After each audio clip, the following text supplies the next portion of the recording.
Aladdin is directed by Guy Ritchie and stars Mene Massoud, Naomi Scott, Marwan Kenzari, and Will Smith as the genie, and is a live-action remake of the 1992 animated film by the same name. So what's the story? Aladdin is a peasant living in ancient Persia who is just trying to survive. When he has a run-in with the beautiful Princess Jasmine, he finds himself roped in a quest to retrieve an ancient lamp for the evil Jafar. He finds a magical genie played by Will Smith who is bound to grant Aladdin 3 wishes. Aladdin must use this newfound power to make the Princess Jasmine fall in love with him, defeat the evil Jafar, all the while saving his last wish to set the genie free. My favorite thing about this movie is by far Will Smith's portrayal as the genie, which is ironic considering it's the thing that was given the most scrutiny and criticism when all the posters and just that 3-second footage in the initial trailer came out. People were up in arms like, oh, this is gonna be terrible. He's gonna just ruin the entire legacy of Robin Williams, and surprise,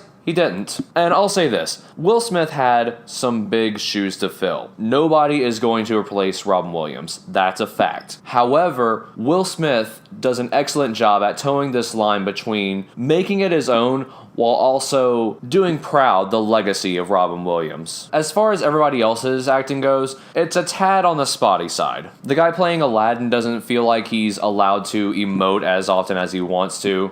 Jasmine, while the actress does her very well, she's written in a way that feels either rigid or just out of nowhere enlightened, and it feels very shoehorned into the most awkward of scenes. Another thing that I like about this movie is it's very pretty to look at. Some of the more recent live-action Disney remakes like Cinderella or Beauty and the Beast, the color palette is all gray and washed out, and it's just generally ugly, and it just makes you wish that you were watching the original that actually has some color and some life into it. However, while Aladdin does have some very pretty visuals, it does come across as though it's a movie. You know, for instance, you got the peasant Aladdin who is a beggar, probably doesn't get to shower that often, and lives in the middle of a desert, and yet all of his clothes are just perfectly clean. And then on the opposite side of the spectrum, you have CGI that feels like a cutscene in Uncharted 2. And then there's the singing, and to the film's credit, the singing is not awful. But then again, the low was also put seriously low whenever we decided that Emma Watson's auto-tune would be a good contender to the grandeur of the original Beauty and the Beast. There's even a few songs that they add in this movie that weren't in the original, and how do I put this? They're not bad, but they're put in the most awkward of times.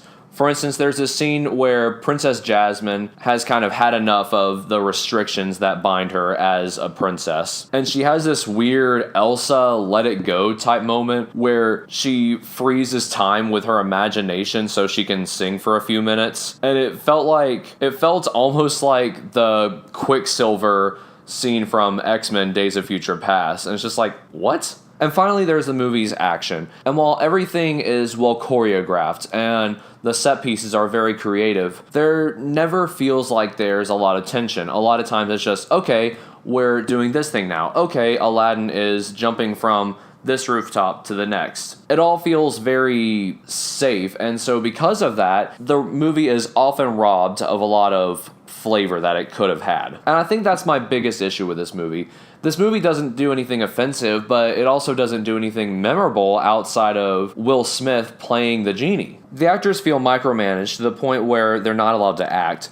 The artistry is beautiful, but gets in the way of realism, which, to my understanding, was the point of these live-action remakes to begin with. The CGI makes the cutscenes in Uncharted 2 look like Avengers Endgame by comparison. The singing is pretty, but certain songs feel out of place. And the action never feels like there's any real weight to them. With this bag of mixed bags, I gotta give this film credit for at least being competent when compared to its live-action remake predecessors. And I'm gonna give Aladdin a 7.5 out of 10. Hope you guys enjoyed this video.